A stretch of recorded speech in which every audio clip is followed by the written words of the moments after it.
So it's official, Netflix isn't done with Bridgerton just yet. In fact, far from it. The streamer has confirmed that Bridgerton is getting both a Season 5 and a Season 6. That's a pretty big deal, especially because they dropped this news while also finally giving us a rough idea of when Season 4 is coming. Fans have been waiting on that little tidbit for ages, so it's nice to have something solid to look forward to. Let's rewind a bit. Season 3 of Bridgerton was released in 2 parts back in 2024. Part 1 came out on May 16th, and the second half followed on June 13th. And even though Season 4 has already been confirmed, all the way back in 2021, when Netflix renewed the show for both Seasons 3 and 4, we didn't know when it would drop. That changed on May 14th, 2025, when Netflix's official X account broke the news. Not only are we getting Seasons 5 and 6, but Season 4 will premiere in 2026.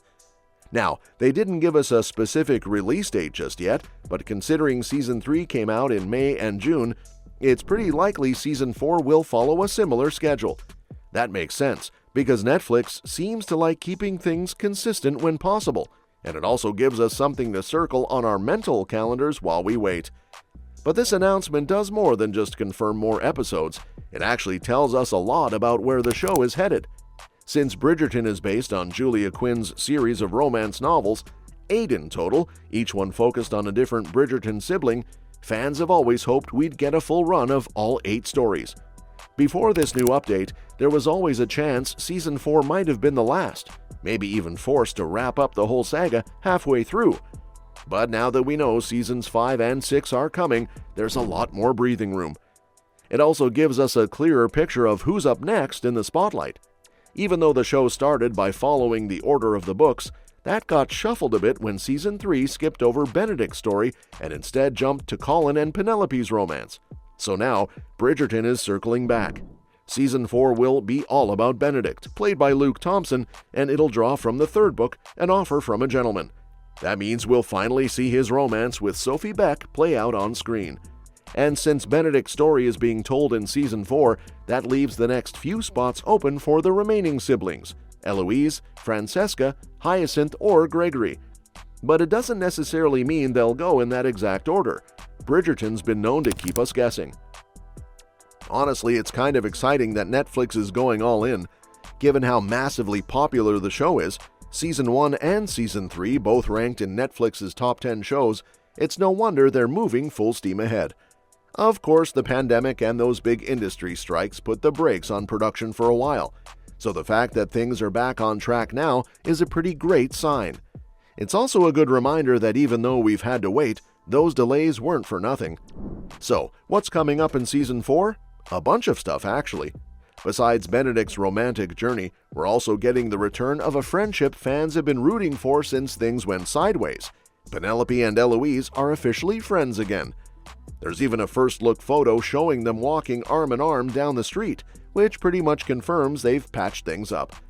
Penelope's beaming, and Eloise looks like she's in shock, which feels very on-brand for their dynamic.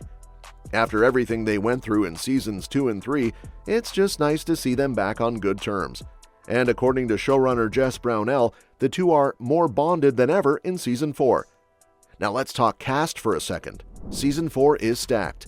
We've got Luke Thompson back as Benedict, Yaren Ha as Sophie, and a ton of other returning faces. Jonathan Bailey and Simone Ashley will be back as Anthony and Kate. They're now the Viscount and Viscountess. Golda Rosheuvel returns as Queen Charlotte. Adjoa Ando is back as Lady Danbury, and of course, Nicola Coughlan will reprise her role as Penelope.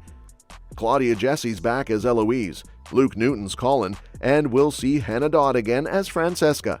So, it's a packed lineup, which is great because Bridgerton thrives on all those interconnected relationships. But let's circle back to Penelope and Eloise for a moment. Their fallout was one of the tougher things to watch during Season 3. Their friendship had always been one of the show's best, not just because it added depth beyond the romantic pairings, but because it gave us another kind of love to root for. So when Eloise found out Penelope was Lady Whistledown and they had that big falling out, it felt like a real heartbreak. But it made sense. Eloise felt betrayed, and the show needed to let that tension play out properly. As Jess Brownell said, their challenges gave their friendship new depth. So now, seeing them reunited feels even more satisfying. Speaking of returns, one face still missing is Daphne. Phoebe Dynevor hasn't shown up since her lead season, and unfortunately, she won't be appearing in Season 4 either. She already missed Colin and Francesca's weddings, and assuming Benedict ties the knot in this upcoming season, she'll miss that one too. And while that might be a bit disappointing, it's also understandable. Season 4 already has so much going on that squeezing Daphne back in might have just made things feel overcrowded.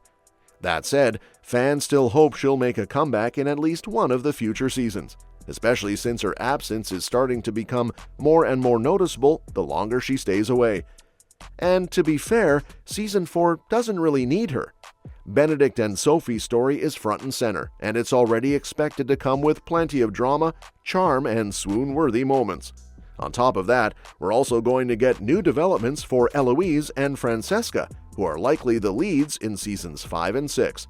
Plus, Anthony and Kate are expecting their first child, which adds a whole other layer to the show's family dynamic. So yeah, there's a lot to cover. If Daphne popped in, it would have to be done just right so it didn't pull focus from everything else. We also can't forget about Lady Whistledown. Julie Andrews is returning as the mysterious narrator, so expect her biting commentary to keep stirring things up.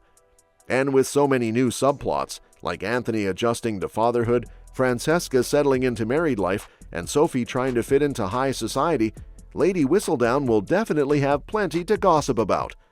Production for Season 4 was still ongoing as of April 2025, which means we probably won't see the new episodes until mid to late 2026. That's still a ways off, but given how much they're packing into this season, the wait should be worth it, especially because we're not just getting more romance, we're getting friendships restored, family bonds deepened, and lots of new twists in the lives of the Bridgertons. So, what does all this mean for fans? Basically, Bridgerton isn't slowing down anytime soon.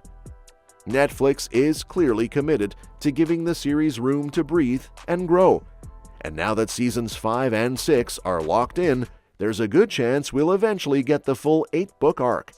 That means stories for every Bridgerton sibling, each with their own unique charm, heartbreak, and happy ending. Whether you're here for the romance, the friendships, the drama, or just the incredible fashion, Bridgerton is far from over. And honestly, that's music to our ears. And that's that for today's video, folks. Thank you so much for watching, and we will see you in our next video.